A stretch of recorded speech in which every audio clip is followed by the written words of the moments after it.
Halo semuanya, pada kali ini kita akan membahas mengenai analisis kompleksitas untuk bagian latihan soal. Jadi di sini aku sudah membuka tlx.toki.id bagian pemrograman dasar analisis kompleksitas problem B, cek bilangan prima. Di sini kita diberikan suatu permasalahan di mana kita harus mengecek setiap bilangan bulat apakah dia prima atau bukan. Jadi nanti akan diberikan sebuah bilangan bulat n, di mana bilangan bulat ini mempunyai batasan sampai 1000. Dan kemudian untuk n baris berikutnya itu akan berisi sebuah bilangan bulat yang perlu kita cek apakah bilangan bulat tersebut prima atau bukan. Jika bilangan tersebut prima, kita harus mengeluarkan kata ya. Jika bilangan tersebut bukan prima, kita harus mengeluarkan kata bukan. Di sini n sama dengan 4, dan di sini untuk setiap bilangan bulat 1, 2, 3, 4, ya kita harus cek apakah bilangan tersebut prima atau tidak. 1 bukan prima, 2 adalah prima, ya. 3 adalah prima, ya. 4 bukan prima, artinya bukan. Oke, di sini aku sudah membuat juga batasan-batasan dari yang diberikan pada soal, di mana n itu bisa sampai 1000 dan untuk setiap bilangan yang akan dicek itu bisa sampai 1 juta nilainya. Jadi di sini untuk kemudahan berkomunikasi kita akan menganggap setiap bilangan ini sebagai t. Dan di sini aku sudah membuat sebuah template integer n, cin n. Jadi ini untuk nilai n-nya. Kemudian kita mengulang sebanyak n kali dan mengambil input t.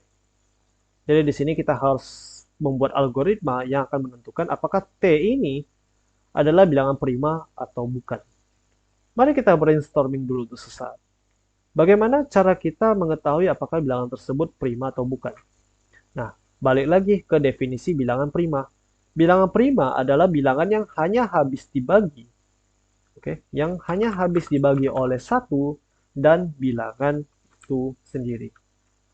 Jadi bilangan prima itu cuma bisa habis dibagi oleh satu dan bilangan itu sendiri.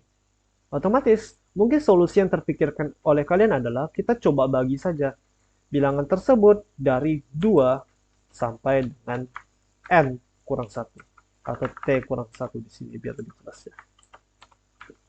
Kita coba bagi dengan bilangan 2 sampai t kurang 1. Dengan maksud, jika ada yang habis dibagi, maka t bukanlah prima. Jadi ini adalah solusi sederhana yang mungkin kepikiran bagi semua orang. Nah, mari kita coba implementasi untuk solusi satu kita ini. Jadi aku tinggal bikin saja for integer i sama dengan 0. Kita pakai variabel j saja biar tidak sama. Integer j sama dengan 0. J lebih kecil daripada, kita harus mulai dari 2. J lebih kecil daripada t. Kemudian j plus plus. Atau mungkin biar kalian tidak bingung, kita pakai saja j lebih kecil sama dengan t kurang 1. Jadi sesuai dengan apa yang kita bikin di sini. Untuk setiap bilangan kita coba bagi dari 2 sampai t kurang 1. Jika ada yang habis dibagi, maka t bukanlah prima. Jadi aku tinggal bikin sebuah percabangan saja di sini. Jika t itu habis dibagi oleh j, jadi j di sini bisa sampai 2 sampai t kurang 1. Jadi kalau misalnya t itu habis dibagi oleh j, maka dipastikan bahwa t bukanlah prima. Jadi aku tinggal bikin sebuah boolean ini bernilai false. Jadi ini udah setupnya aku bikin boolean prime sebagai 1. Jadi aku selalu menganggap bahwa t itu pastinya prima. Ntar nanti kalau misalkan ada yang habis dibagi oleh c, maka kita bikin prime sama dengan 0. Kemudian selain daripada itu kita bikin break juga biar tidak mengulang yang tidak perlu gitu. Jadi kayak biar lebih efisien saja. Jadi aku bikin sini break ketika kita sudah menemukan t yang habis dibagi oleh c gitu. Oke, jadi kalau misalkan ada yang habis dibagi maka t bukanlah prima. Sehingga prime sama dengan 0 break. Ya, ini adalah solusi untuk ide yang kita pikirkan sebelumnya. Namun, ketika kita bikin solusi penyelesaian seperti ini mungkin aku juga harus nambahkan kalau misalkan T itu adalah, ini kita juga kurang sebuah kurung. Kalau misalkan T itu adalah 1, kita perlu ingat bahwa ketika T itu sama dengan 1, dia bukan prima ya. Jadi ini bikin prime sama dengan 0. Ya, ini sekedar tambahan saja untuk kasus ketika T itu sama dengan 1. Tetapi kalau kasus T sama dengan 2, T sama dengan 3, itu kayaknya sudah tercakup dalam yang sebelah sini. Oke? Ya, solusi pertama ini kurang memuaskan. Kenapa kurang memuaskan? Karena ketika kita mencoba memasukin solusi penyelesaian ini ke dalam soal, dipastikan kita bakal kena yang namanya time limit exceeded atau TLE. Yang dimana program kita bakal melewati batas waktu yang ditentukan, yaitu 1 second. Di sini ada time limitnya gitu. Kenapa bisa lebih dari 1 second? Karena program kita itu membutuhkan lebih dari 10 pangkat 8 operasi. Mari kita coba hitung. Coba kita hitung kompleksitas dari solusi yang kita buat sebelumnya.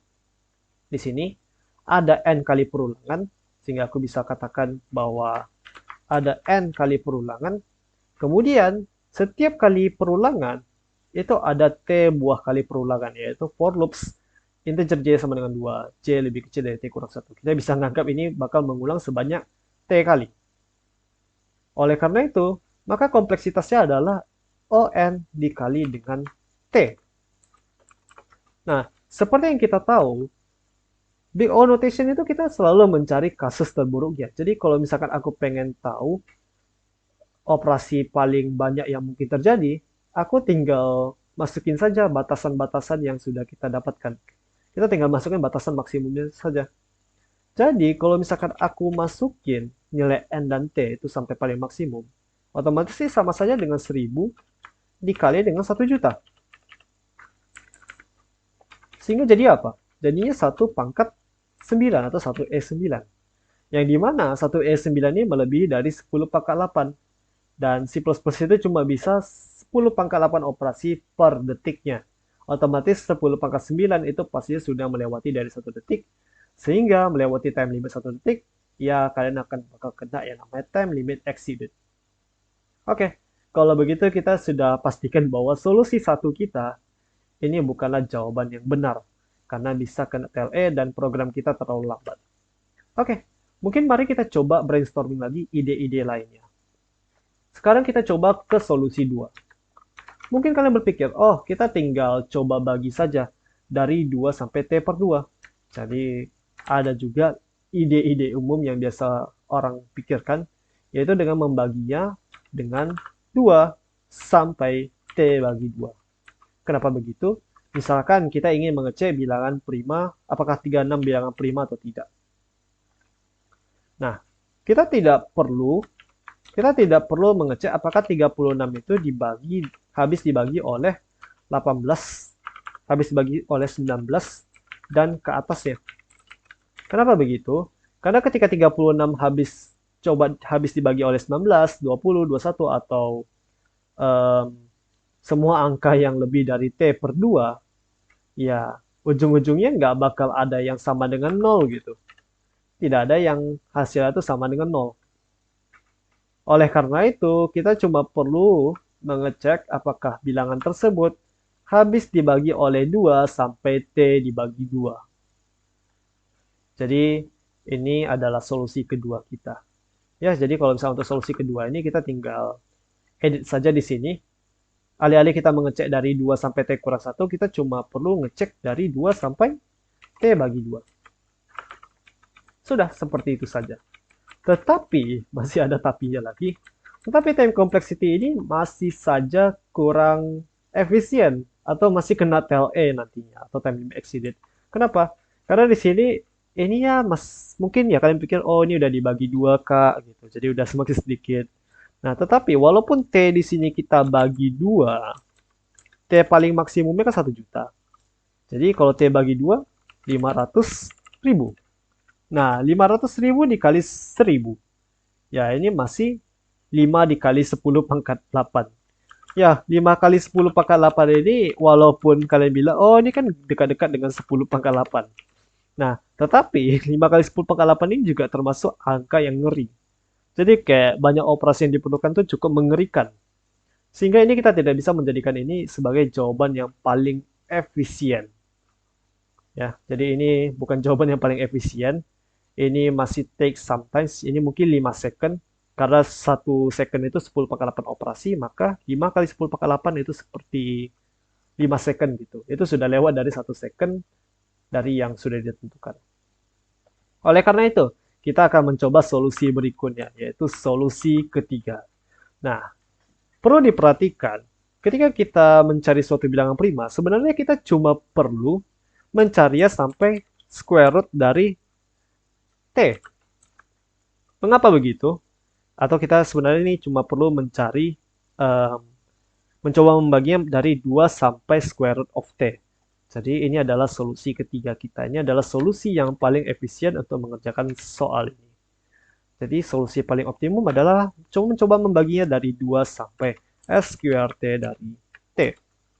Loh, kenapa bisa dari 2 sampai akar T, Kak?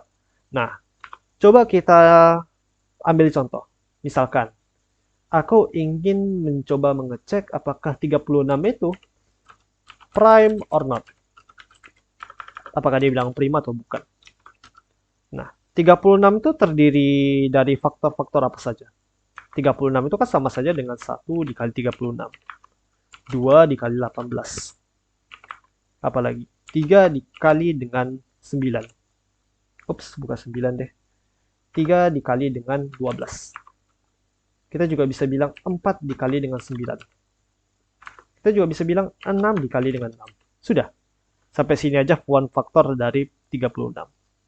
Nah, ketika kita mengecek apakah dia habis dibagi oleh 2 atau tidak, apa dia habis dibagi 3 atau tidak, apa dia habis dibagi 4 atau tidak, itu juga mengibaratkan kita tuh mengecek pasangannya. Jadi ketika kita mengecek apakah dia habis dibagi 2 atau tidak, itu sama saja dengan mengecek apakah bilangan 36 tersebut habis dibagi 18 atau tidak. Sama halnya ketika kita mencoba mengecek apakah 36 itu habis dibagi 4 atau tidak.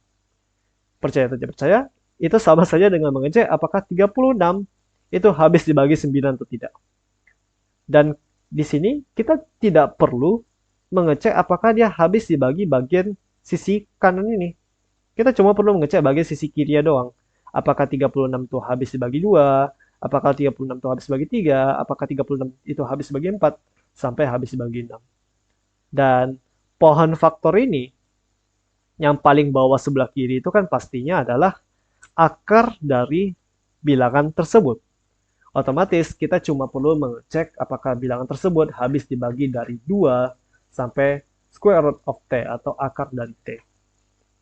Jadi di sini kita cuma perlu ngecek dari 2 sampai 6. Apakah dia habis bagi 2, apakah dia habis bagi 3, apakah dia habis bagi 4, apakah dia habis bagi 5, sampai apakah dia habis dibagi akar dari 36 yaitu 6. Oke, kalau begitu cara implementasinya gampang saja. Kita tinggal mengganti saja dengan ini menjadi sebuah fungsi square root of T. Jadi T di sini huruf kecil ya. Ya, jadi seperti ini saja program kita. Dan program kita ini, atau solusi ketiga ini adalah yang paling efisien. Kenapa? Karena time complexity-nya adalah N dikali dengan square root of T. Di mana T yang paling besar itu adalah 1 juta, maka square root-nya adalah 1000. 1000 kali 1000 itu masih 10 pangkat 6, di mana 10 pangkat 6 ini lebih kecil daripada 10 pangkat 8. Sehingga ini dipastikan bakal terjalankan kurang dari 1 detik. Ya, seperti ini saja. Jadi kalau misalkan aku coba submit, mungkin aku harus tambahkan dulu include.math biar square root-nya jalan. Include math.header. Jadi kalau misalkan aku jalankan ini, aku submit, seharusnya ini bakal memberikan accepted poin 100. Jadi cara penyelesaiannya adalah dengan menggunakan solusi 3, di mana kita mencoba membaginya dari 2 sampai akar dari T. Oke, sekian dari saya. Itu saja untuk latihan pada kursus analisis kompleksitas ini. Kalian boleh coba melakukan latihan lagi untuk soal selanjutnya, yaitu bilangan agak prima. Oke, see ya.